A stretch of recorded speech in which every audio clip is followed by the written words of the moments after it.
కూటమి ప్రభుత్వం అధికారంలోకి వచ్చిన తర్వాత ఆసుపత్రుల్లో మాత్రం వైసీపీ వాసన పోవడం లేదు.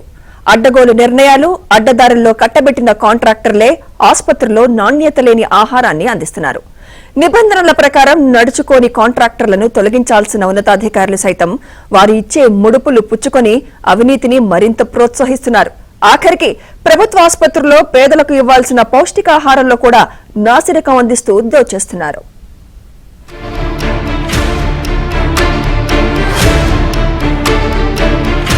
వైసీపీ ప్రభుత్వంలో దొరికినంత వరకు దోచేయండి అంటూ అనర్హులకు అపరంగా కాంట్రాక్టులు కట్టబెట్టారు. చివరకు పేదలకు అందించే తిండి, పౌష్టికాహారం విషయంలో కూడా నాయకులు, అధికారులు కలిసి అడ్డగోలుగా అవినీతికి పాల్పడ్డారు. నాసిరకం ఆహార పదార్థాలు అందిస్తున్నారని రోగుల నుంచి ఫిర్యాదులు వచ్చినప్పటికీ సంబంధిత శాఖల అధికారులు కనీసం అటువైపు కన్నెత్తి చూడలేదు. రోడ్లపై చిరు వ్యాపారులు, చిన్న చిన్న రెస్టారెంట్లపై దాడులు చేసి హడావుడి చేసే ఫుడ్ సేఫ్టీ అధికారులు సైతం ఈ 5 ఏళ్లలో ఒక్కసారి కూడా ఆసుపత్రుల్లో అందించే డైట్ లో నాణ్యతను పరిశీలించకపోవడం విశేషం. కరోనా సమయంలో ఒక్కో పేషెంట్ కి డైట్ ఫుడ్ 350 రూపాయలు, కొన్ని ఆసుపత్రులకు 500 రూపాయల చొప్పున బిల్లులు పెట్టి కోట్లు దండుకున్నారు. ఆ తర్వాత జనరల్ డైట్ 40, డ్యూటీ డాక్టర్లకు 120, సురక్షా సిబ్బందికి 100, హెచ్బి డైట్ 60 రూపాయల చొప్పున వసూలు చేస్తున్నారు. ఇక పేషెంట్లు ఉన్నవారి కంటే అదనంగా ఉన్నట్లు రికార్డుల్లో చూపించి అందిన కాడికి దండుకున్నారు.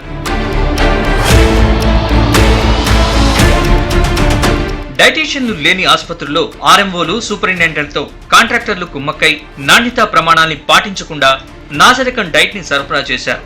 పేషెంట్లకు 2 గుడ్లు పెట్టాల్సిన చోట 1 గుడ్డు మాత్రమే అందిస్తున్న అధికారులు మాత్రం అటు వైపే చూడలేదు. జనని సురక్ష పథకంలో భాగంగా గర్భిణీలకు అందించవలసిన ఫ్రూట్స్ విషయంలో అవకతవకలకు పాల్పడ్డారు. తల్లి బిడ్డల సంరక్షణ కోసం అందించే ఆహార పదార్థాల్లో అవినీతి చేసిన వైనంపై రోగులు ఆగ్రహం వ్యక్తం చేస్తున్నారు.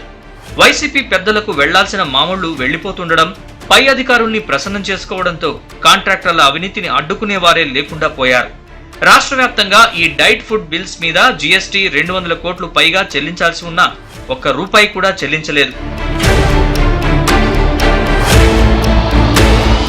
వైసీపీ నాయకుల అవినీతి ఏ ఒక్క ఆసుపత్రికో పరిమితం కాలేదు.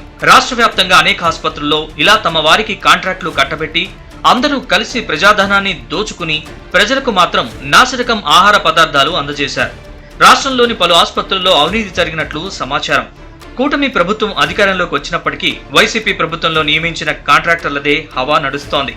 ఇప్పుడు కూడా నాణ్యత లేని ఆహారాన్ని పెడుతున్నారంటూ రోగులు సీఎం చంద్రబాబుపై విమర్శలు చేస్తున్నారు.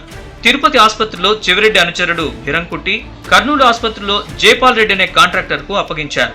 ఇలా రాష్ట్రంలో పలు ఆసుపత్రుల్లో అర్హత లేని కాంట్రాక్టర్లకు ఆహారం సరఫరా కాంట్రాక్ట్ ని అందించి అందిన కాడికి దోచుకున్నారనే ఆరోపణలు వినిపిస్తున్నాయి.